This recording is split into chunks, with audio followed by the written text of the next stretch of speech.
السلام عليكم، ازيكم يا حلوين؟ عاملين ايه؟ يا رب تكونوا بخير. فيديو النهاردة ان شاء الله هنعمل فيه فخارة اللحم. حاجة كده اللهم بارك، شكلها جميل، شكلها يشرف في عزومات شهر رمضان الكريم، في الايام العادية. حلو قوي وخفيف.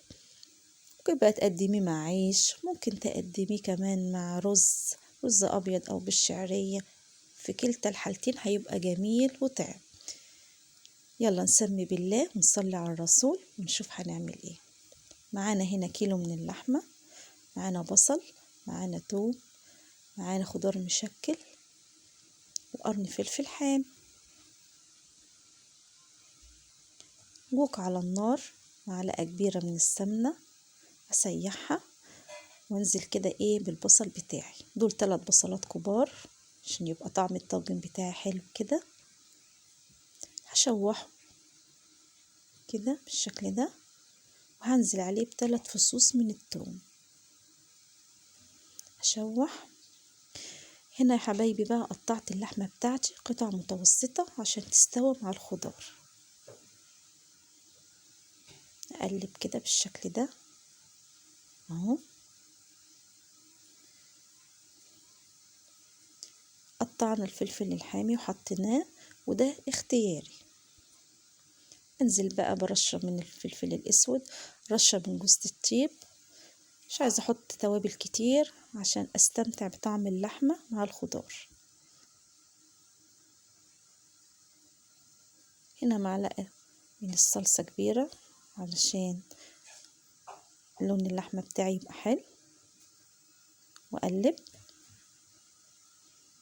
احط بقى الخضار بتاعي، كوسة، جزر، بطاطس، فلفل الوان، اللي انت حباه ومتوفر عندك حطيه. هقلب بقى كله مع بعضه كده بالشكل ده اهو.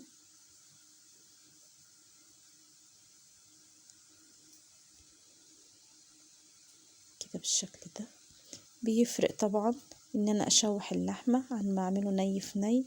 برضو ني في ني بيبقى طعمه جميل ولذيذ وصحي.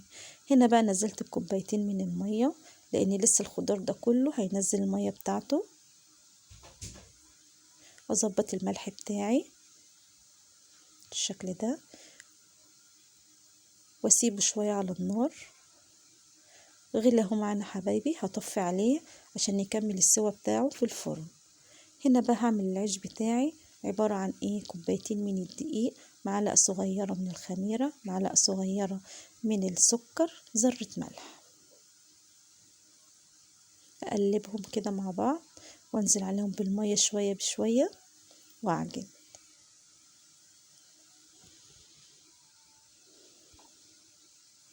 بالشكل ده اهو. كده نقطة زيت في ايدي ولميت العجينة بتاعتي واسيبها على جنب تخمر بالشكل ده. اغطيها واسيبها تخمر. هنا بقى الخضار بتاعي نص سوا. عندي بقى الفخارة بتاعتي دهنتها بمكعب من الزبدة، وهنقل فيها الخضار بتاعي واللحمة عشان يكمل سواهم في الفرن. هنا اللحمة خلاص كانت قربت تستوى، والخضار بتاعي كمان هخليهم يكملوا السوا بتاعهم في الفرن. هنا حطيتهم في الفرن على درجة حرارة 180. مش هياخد سوا خالص لأنه هو معظمه مستوي. كان العيش بتاعنا برضو اختمر.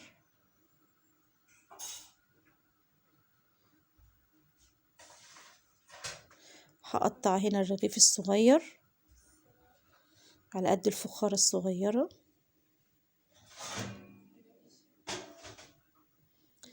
هنا حبايبي برضك قطعت الرغيف على قد الطاجن الكبير، وده فاض معايا هعمله رغيف. هنا بقى النشابة بتاعتي مسحتها برشة من الدقيق، وبفرد اهو العيش بيتفرد معايا بكل سهولة. طفت ايدي اشوف بقى الطاجن، اللحمة مستوية والبطاطس مستوية والخضار كله مستوي. حاجة كده اللهم بارك. شايفين؟ هحط الرغيف بتاعي بالشكل ده، واوعي ايدك لانه سخن جدا اهو. هثبت بقى الرغيف بالشكل ده، معلقة من القهوة سريعة الذوبان مع شوية مية، وهدهن بيهم وش الرغيف بتاعي بالشكل ده كده اهو. رشة من السمسم، رشة من حبة البركة عشان يديني شكل حلو وطعم احلى. هنا الطاجن التاني برضو كان استوى. هعمل الرغيف الكبير برضو اهو. شايفين العجينة تتفرد معايا بكل سهولة. يلا بقى قوموا اعملوه ان شاء الله هيعجبكم، ربنا يحسن ما بين ايديكم اهو بالشكل ده. اوعي ايدك برضو لان الفخارة سخنة جدا. هثبت برضو العيش كده بالشكل ده وادهنه برضو اهو، وهقص الزيادة دي اهو. هعجنها مع الرغيف بتاعي واوريهولكوا في الاخر اهو. هدخلهم بقى الفرن 10 دقايق تحت الشواية وهطلعهم اهو بالشكل ده. ايه رأيكم بقى؟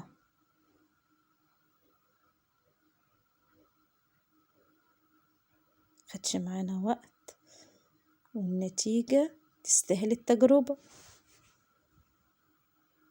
ان شاء الله تعمليه ويعجبك.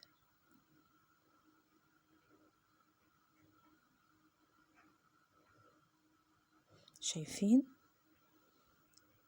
الخضار مستوي واللحمة مستوية. بصي اللحمة كده زبدة.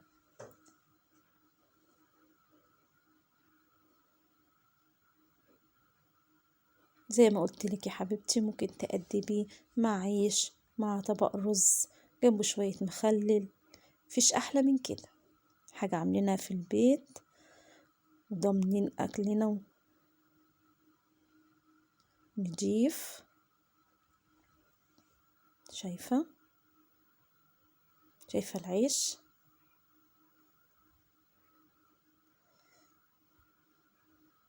يلا بقى جربوا وقولوا لي ايه رأيكم. لو عجبكم الفيديو متنسينيش في اللايك والشير عشان يوصلك مني كل جديد. اسيبكم في رعاية الله واقول لكم السلام عليكم.